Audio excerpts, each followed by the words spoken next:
প্রমাণিত হয়েছে তারেক রহমান খালেদা জিয়ার কুসন্তান। কত বড় একটা কুলাঙ্গার সন্তান হলে নিজের মায়ের মৃত্যুর খবর অফিসিয়ালি ঘোষণা না দিয়ে ক্ষমতার জন্য, শুধু ক্ষমতায় যাওয়ার জন্য, প্রধানমন্ত্রী হওয়ার জন্য নিজের মায়ের লাশ ডিপ ফ্রিজের মধ্যে ভরে রেখে এত নাটক, এত অভিনয় তিনি করেছেন। আপনারা জানেন গত 4 ডিসেম্বর থেকে আমি বলে আসতেছি, গত নভেম্বর 28 তারিখ বেগম খালেদা জিয়া মরে গেছে।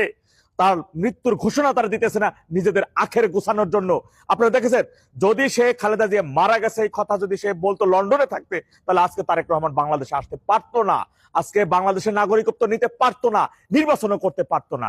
সবকিছু যখন ক্ষমতায় যাওয়ার যখন সিঁড়ি তখন পুরো উন্মুক্ত, ঠিক তখনই ঘোষণাটা আসছে। দেখেন, সারা দেশে খালেদা জিয়া মারা গেছে খবর যদি গতকালকের আগের দিনও জানানো হতো, তাহলে অনেক বিদ্রোহী প্রার্থী দাঁড়াই যেত বিএনপির ভিতর থেকেই, অনেক বিদ্রোহী প্রার্থী।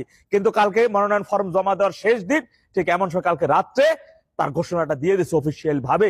কিন্তু ভাইয়ের আমার, আপনারা, আমি একটা তথ্য নিজের মন করা ভাবে নিজের বানাই আমি কোনো তথ্য এখানে প্রকাশ করি নাই, সংশ্লিষ্ট বিশ্বাসযোগ্য সূত্রের মাধ্যমে খবর পেয়ে আমি আপনাদেরকে এতদিন পর্যন্ত জানিয়ে আসতেছি। একবার আপনারা চিন্তা করুন, যে ব্যক্তি নিজের ক্ষমতার জন্য আজকে যদি এই বাংলাদেশের ভোটাধিকার পাইতো না, কখনো বাংলাদেশে যদি তার মা মারা গেছে এটা জানলে পার, এটা কখনো সে পাইতো না, এই সুবিধাগুলো সে কখনোই নিতে পারতো না। আজকে তার জন্য পুরো একেবারে উন্মুক্ত হয়ে গেছে। আগামীতে নির্বাচন হবে, সেই নির্বাচনে সে ক্ষমতায় আসবে, তার ক্ষমতায় কে ঠেকাবে? আপনারা বলেন কে ঠেকাবে?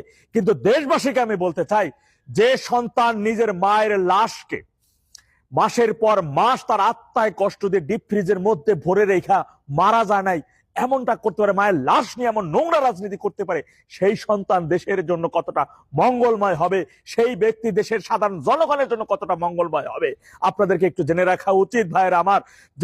যে প্রধানমন্ত্রীর ছেলে হিসেবে ওই যে 91 থেকে 96 সাল পর্যন্ত সে কি করছে, 1 থেকে 6 সাল পর্যন্ত তার কুকীর্তিগুলো কি আপনারা দেখেছেন। সর্বশেষ আজকের তার এই ক্ষমতা, আজকে সে তারেক রহমান হিসেবে আপনারা যাকে তাকে চিনেন, তার পিছনে তার মায়ের অবদান। আজকের বিএনপি কে যারা আপনারা চিনেন, এর পিছনে কি বিএনপির বড় একটা বটগাছ ছিল না খালেদা জিয়া?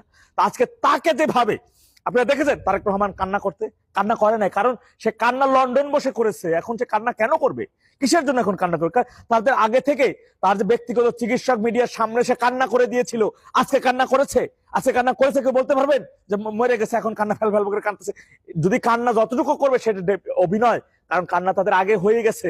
তারা সবাই এটাকে গোপন রেখে মূলত ভাবে তারা মানসিক ভাবে প্রস্তুতি নিতেছিল, এবং খুব নিখুঁত ভাবে বোঝেন, বাংলাদেশের প্রথম নারী প্রধানমন্ত্রী হিসেবে আমার ভীষণ ভাবে আজকে আমি নিজের কাছে এতটা লজ্জা হয় যে যখন বিদেশিরা বলবে তোমাদের দেশের প্রথম নারী প্রধানমন্ত্রী তার জন্মদিনের মতো করে তার মৃত্যু দুটো একাধিক, এটা বলবে।